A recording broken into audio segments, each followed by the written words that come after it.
During a summer night, my friends and I decided to go to the local mini-golf place in our town. While there, I spotted a girl I had a crush on at the driving range with her grandfather. This guy was easily the scariest-looking 85-year-old man I have ever seen. He was only about 4 feet tall, but had extremely thick arms that looked like sequoia trees. I eventually psyched myself up and walked over to say hi. That was my first mistake.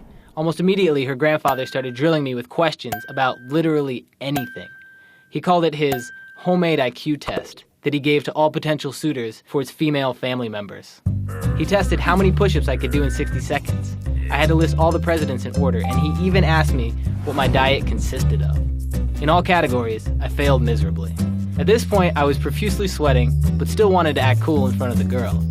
I casually mentioned how I love playing golf. This was my second mistake.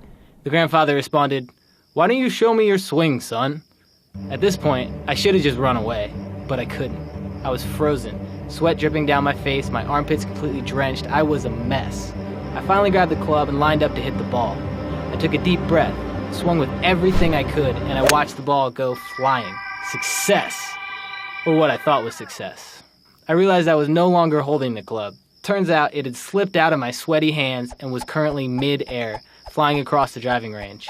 It was as if the next 15 seconds were in total slow motion.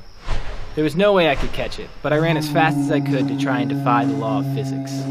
I only got about 10 feet before I watched it land with a thud and bend completely in half.